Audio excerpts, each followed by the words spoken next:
welcome back to my course Partition of India in Print Media and Cinema. So, we are going to continue today with our discussion on women and women in the context of partition. So, we see that during the decades that preceded and followed partition, women's bodies became the privileged sites on which both regimes' political programs were being inscribed. So, a lot of public parading of nude women, women that were tattooed with religious symbols such as Allahu Akbar or Jai Shri Ram, and of course, their body parts being mutilated. So, we see these the carnage, the insanity being imprinted on the bodies of the women. So, there were two treatments that I was talking about in my earlier lecture also. Either the woman was being treated as a goddess, she had to form herself, shape herself in the line of the values that represented the figure of the figure of Durga or Sita, or conversely she would be violated by the other male, the male from the other community. So, they were principally seen as sacrificial mothers, the bearers and nurturers of the religions and the communities' males. So, it is important for us to understand that Kali as a goddess is never considered as an ideal figure, and her values are never, they are not expected to be emulated, they are not expected to be owned and repeated. Those are not the qualities that shape the idyllic domicile space. Kali is an awe-inspiring, a formidable figure. She is redoubtable and she is violent. So, only the male Swadeshis worship her before going to the war. So, the violent woman, even as she is worshipped, the courage that Kali bestows, the male worshippers, the sons of the nation are takers of blessings from Kali, not the women. Women are not expected to shape themselves in the image of Kali. She inspires awe and fear. So, we would see that following any type of community conflict, female bodies were deemed as unclean and a disgrace to a religion and community when they were raped.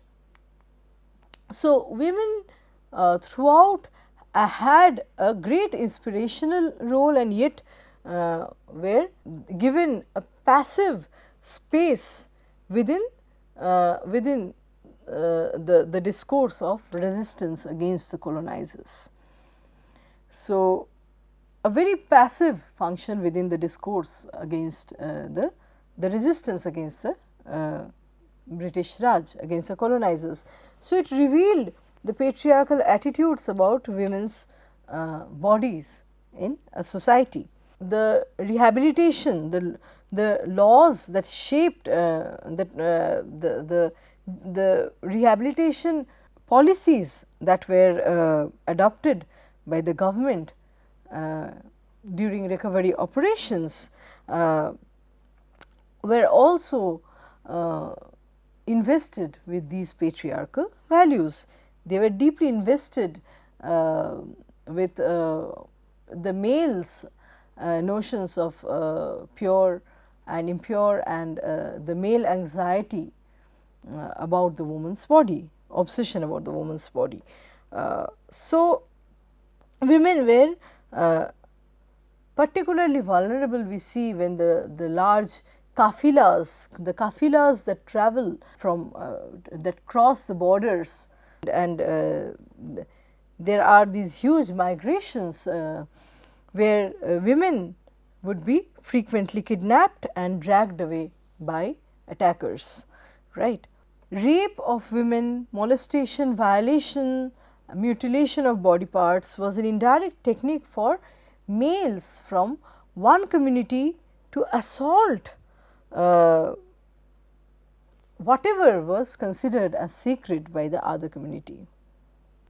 So, we see that the two most sacrosanct objects for all communities are the religious shrines and the females. So, there would be instances where women were unclothed and made to perform in the shrines, in a religious shrine. So, it was a way of desecrating at the same time both the woman and the religious space, and through the woman humiliation was being transferred to an entire community.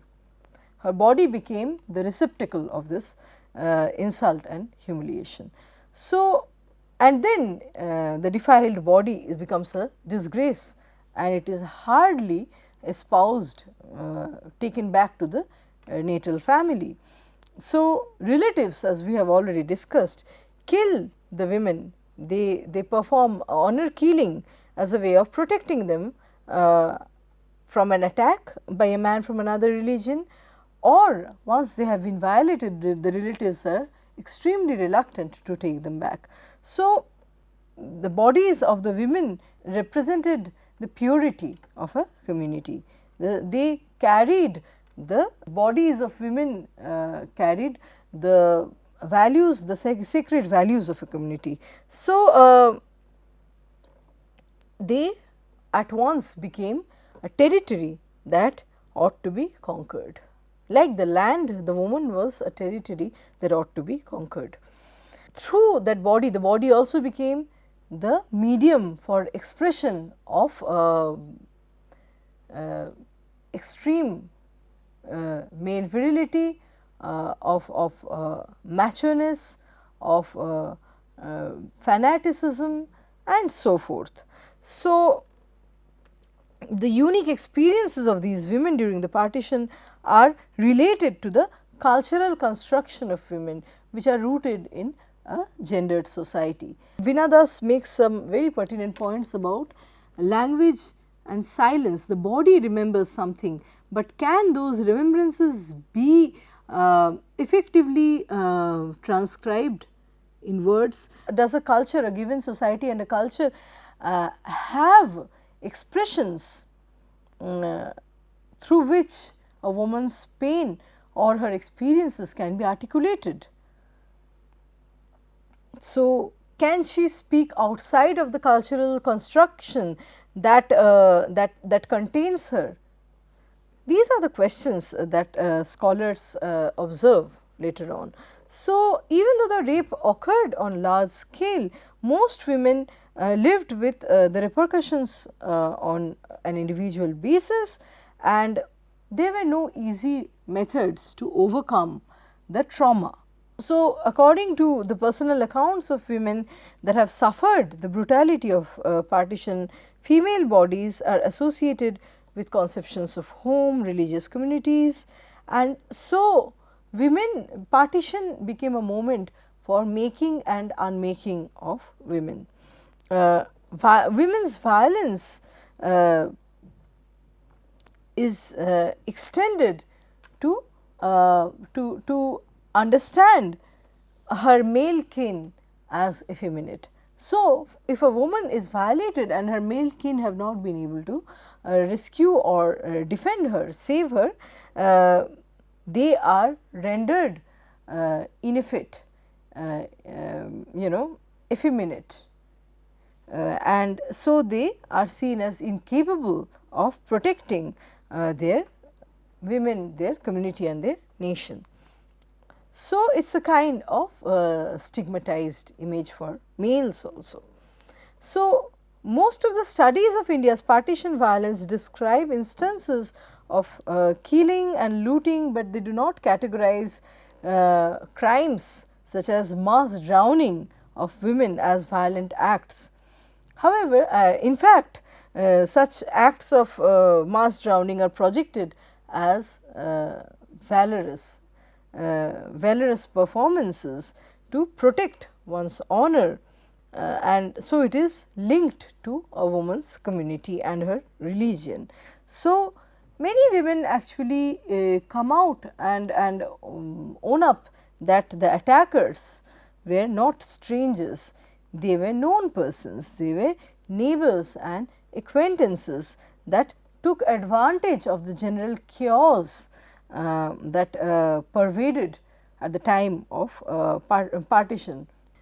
So, the general chaos that was pervasive at the time of partition, and so along with looting of properties, seizing of properties, compelling women to marry and cohabit with a man forcefully, these actually comprised the general happenings at the time of partition, the general events at the time of partition. A general situation of lawlessness where many a times the police would play an inert role and even abet, basically support the wrongdoers.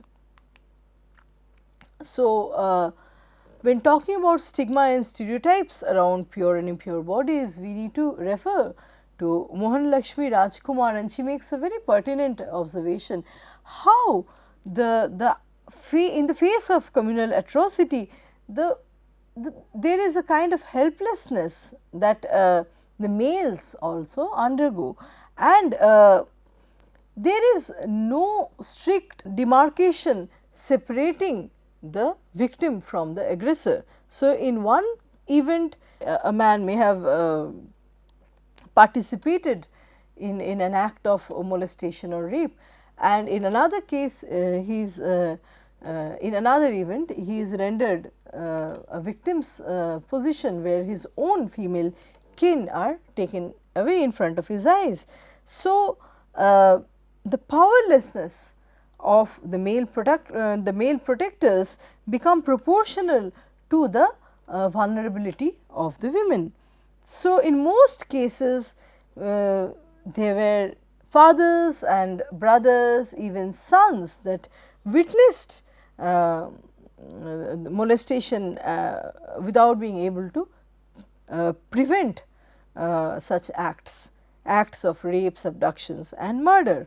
So, there is an essay written by Satyendra Prasad Biswas in Bengali, and it is called Mukto Shimanter Shesh Raat, or the last night at the open border, where he sees he carries that memory with so much of guilt. It is a guilt laden memory, if we may, of violence on a particular woman. He witnesses that, but he is so scared that he just saves his own life and he never sees the woman again. So, the bodily violence on women for these male riot survivors is also an impression that is so traumatic. So, the impressions of bodily violence on women and something that was witnessed by helpless males, they traumatize the witnesses as well. So, Rajkumar sees the mob, the collective nature of mob itself as an epitome of masculine helplessness, and their rage at not being able to prevent humiliation and desecration of the women folk by the enemy groups.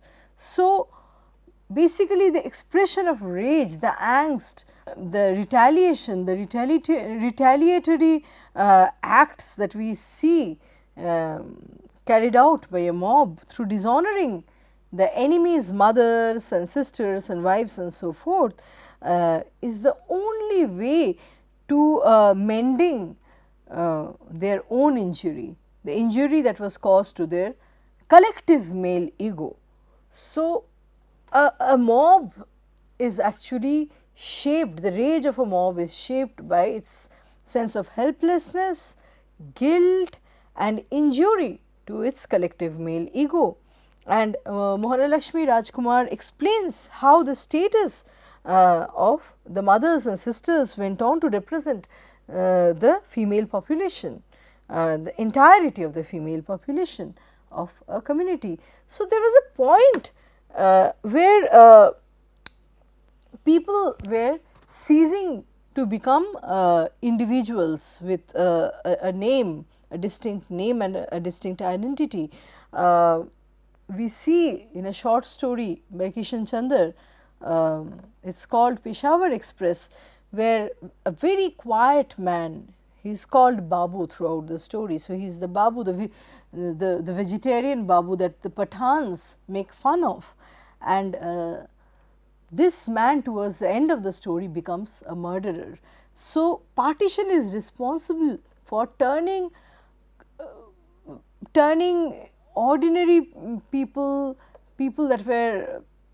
that could never imagine of killing anyone into guiltless murderers. And the process of killing is additive. Once a person has killed someone from the other community, there is no looking back. He becomes a murderer. So, the Babu towards the end of the short story is hiding an iron rod, and he has a smile on his face. So, he has imbibed the violence that has been normalized and naturalized in his surrounding. So, the violence tends to shape the identity of ordinary people, or I mean a neighbor can suddenly turn into a murderer and so forth.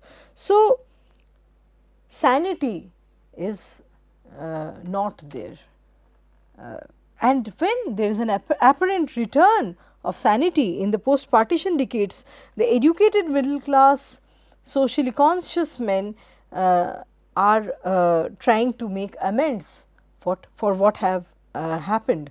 So, with the aim of salving their own restive memory, the memory that is fraught with so much of guilt, through offering service to all these, not all, but to these female riot victims that they could not protect at that time. So, many middle class educated men at that time, there were instances of these men coming forward to marry the female victims.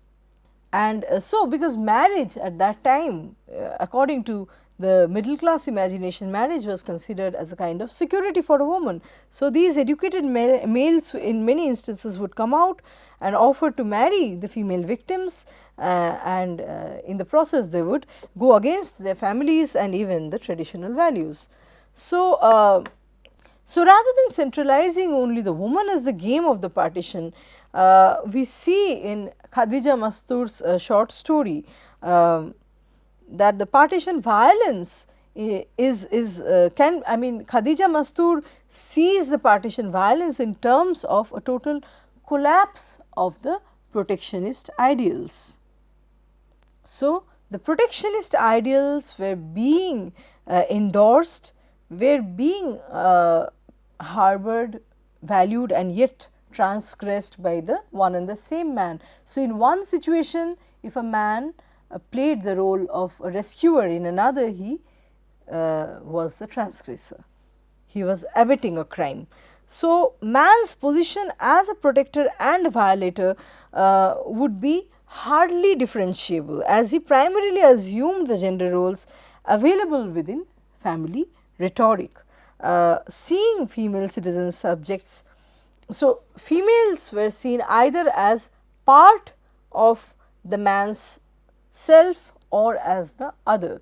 So, this is the kind of masculinist, the sense of dominance that is normalized, and that is inculcated in men, and so they can think of a woman as either an extension of his own identity that needs to be protected, or conversely an extension of his enemy's identity that needs to be tarnished. So, in Khadija Mastur's short story, they are taking me away, father, they are taking me, we see the volunteer's character is a victim of traumatized memory. And so, we see that a sexually vulnerable girl that a mob is trying to take away as a spoil of their male victory is compared to a lamb, and she is appealing to the mob to have pity on her and not touch her. However, the volunteer's agony lies in not being able, the volunteer's agony therefore lies in not being able to carry out the chivalrous ideology that he represents, and the mob questions him. Where was the humanity then? So, the mob question, before, while dragging the girl away, the mob questions the volunteer, where was humanity then, and where were you? So, there is a reference that in a previous case of violence, this vocal figure, the volunteer that is so vocal right now, was a passive colluder. He was colluding to an earlier case of violence, maybe because the girl was not from his own community. So, seen in this way, the men do not remain only the actors of the partition, but they are also played upon. Partition plays on these men, and they are rendered status of pawns, right. So, we have already talked about the kidnaps and the rapes that partition witnessed, and there was systematic violence, especially in Rawalpindi district, where Sikh women were targeted by Muslim mobs, and violence was also perpetrated on an organized basis. So, I have already talked about pogrom, and similar sexual violence would also be implemented in a very organized, systematic fashion, where people would be ready with weapons and with arms and weapons to attack. And if the guards, especially these attacks were made on trains, the trains that were carrying the passengers, so the ones that were migrating from one side of the border to the other, and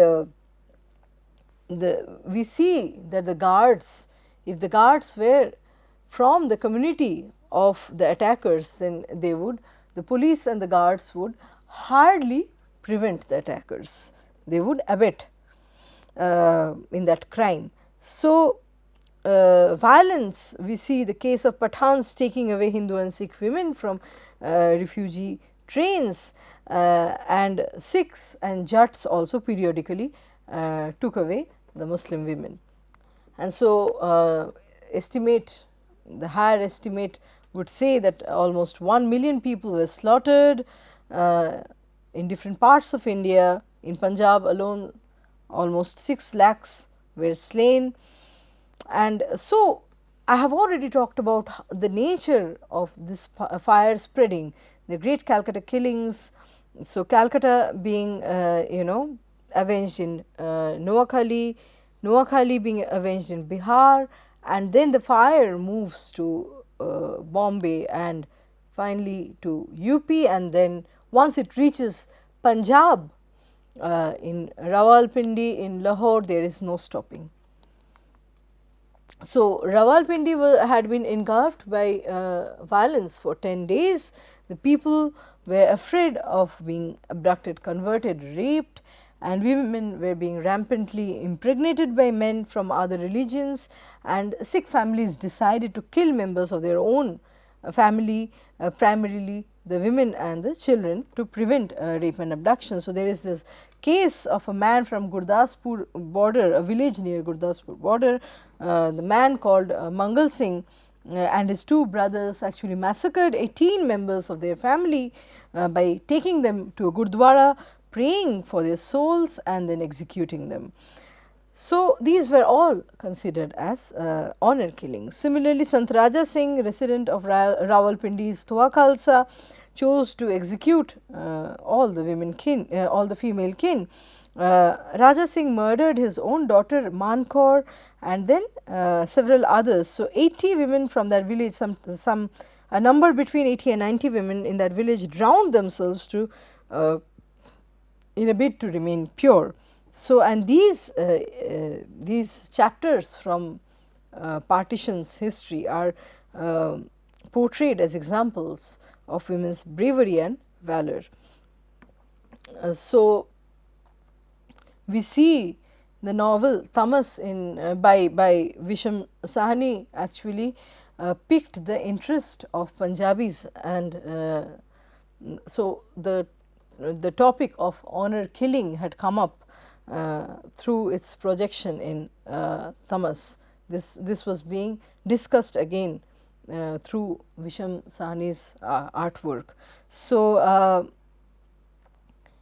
So these images of heroism, however, fails to answer the question whether women were taking their own lives volitionally, out of their own volition, or as a result of social pressure. So, unpleasant realities that were hidden behind stories of such heroism need to be further examined.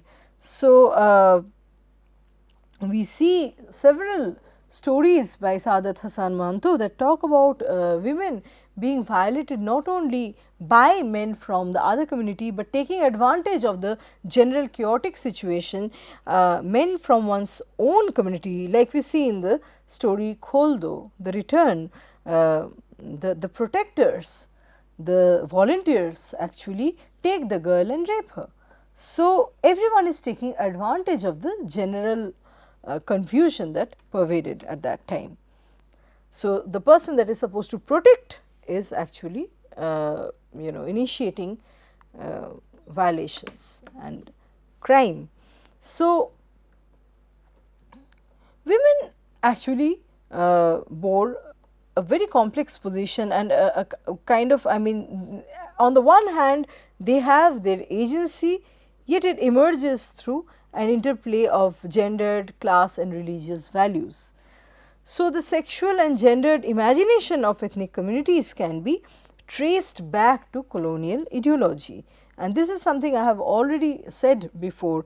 So, the imagination of the Muslim, the quintessential Muslim as aggressive, the quintessential Hindu as effeminate and passive and tolerant, these are the values that have been bequeathed through colonial ideology, from colonial imagination. We have these have been passed on to the South Asians as a result of the colonial legacy that we have. So, the communal divide rests on the myths about the other, right, and similarly the narrative actually gets topsy-turvied when it reaches Pakistan.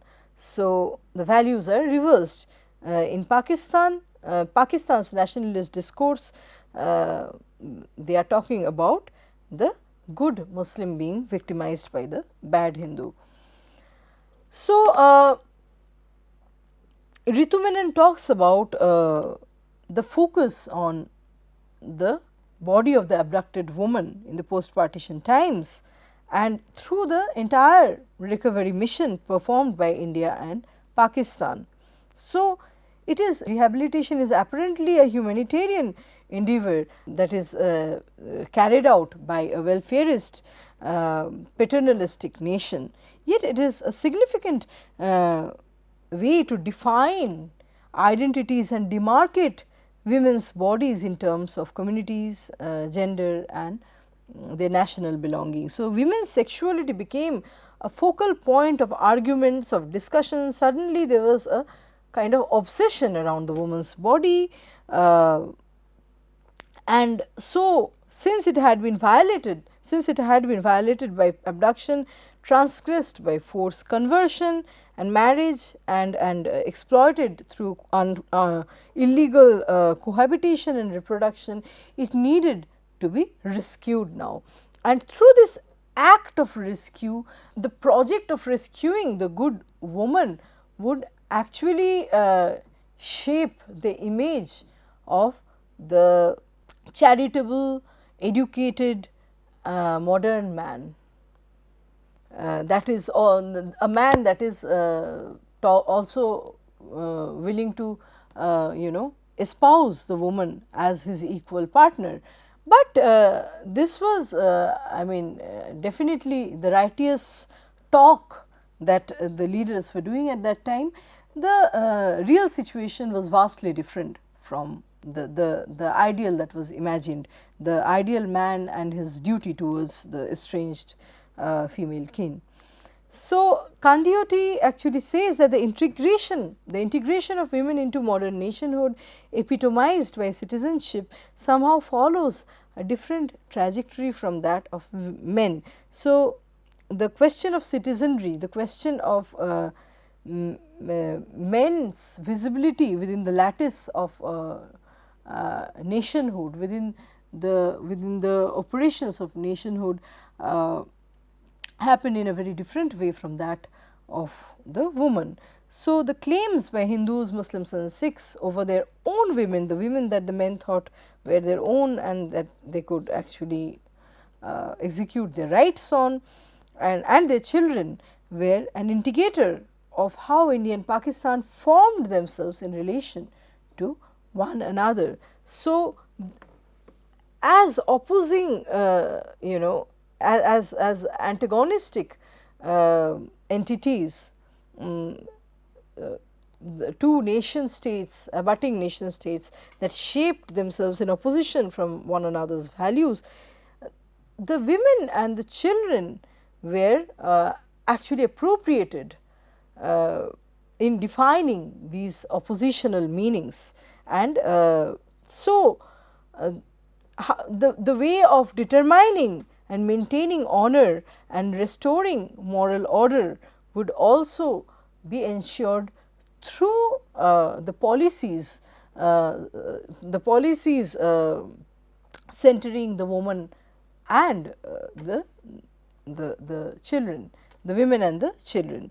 So, social reform movements with widow remarriage, sati, intended to lift women's sexuality out of the domain of traditional and insert it into political and social agenda of Indian womanhood. So, whether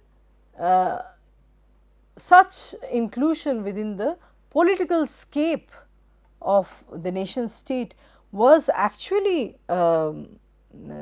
making a case for the woman's emancipation or otherwise, or the lack thereof, or she was being incarcerated in an alternate in a different fashion, is something that needs to be probed.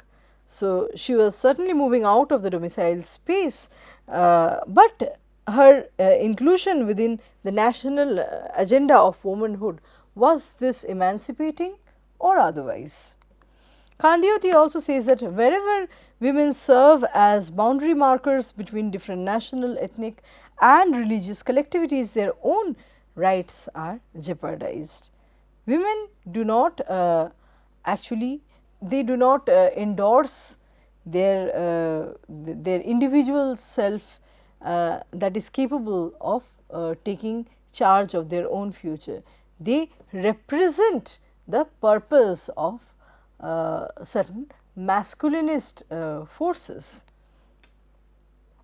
through being included within the political scape. So, nation as a concept itself is deeply rooted in patriarchal values. It has it becomes a homosocial space. It is a space of brotherhood, and by virtue of this as a result of this cacophony among different male sects, the voice of the woman is automatically drowned, it is nowhere. So, affinity for male society, so nation is a concept that has affinity for male society and homosocial bonding, and so concept of respectability and legitimized dominance of men over women. And this is something we find in M.K. Gandhi's discourse as well. We see Gandhi talking about men having to, men bound to perform their duties towards their women. He does not talk about a woman salvaging another woman, for example. So that's how, although we are talking about the ideal man-woman relationship, it is still shaped in traditional gendered. It is actually imbued with traditional gendered meanings, and it is not a rupture, not a departure from such meanings. And then Benedict Anderson says that nation is passionate brotherhood of deep comradeship. In such fraternity, women are the enshrined mother, woman as the nation and nation as the mother, and the entire the national machinery, the machinations of nation promotes, they promote, the machinations of nation promote male-male arrangement, and it leads to what we have as the all male history, a state where the women have only secondary services to men. So, women do not directly serve the nation, they serve the men that serve the nation, and the history is essentially a male history. So, reinterpretation of tradition in a selective manner, particularly in relation to women's proper place in society, makes us realize that such traditional values have a gendered nature. So, the classical imagination remains till date of the motherland's body that is violated and that needs to be rescued from by the, and so the motherland's body that has been violated by the marauding foreigner, and the children, the inhabitants, the sons of the nation have to salvage and rescue her. And Perry Anderson says that nation is haunted by definitional others and shaped by what it opposes. So, rather than I mean this could have just going back to some of the critical thinkers, this could have a Derridian meaning of nation, a deconstructionist meaning of nation, itself an empty sign that develops in opposition from others. So, India becomes I mean India essentially becomes not Pakistan, just like Pakistan becomes not India. Rather than what it is, the qualities that define the nation is through what it is not, through negation and not through affirmation, like Perry Anderson tells us. So, India, we see this kind of binarism with, in the ensuing decades we see India becoming synonymous with qualities such as democracy, secularism, socialism versus Pakistan. That is seen through qualities as Islamic. So, Pakistan is Islamic, feudal, and so for seen from the lens of India, Pakistan is statedly unmodern. At this, I would like to stop today's lecture, and we will meet for another lecture. Thank you so much.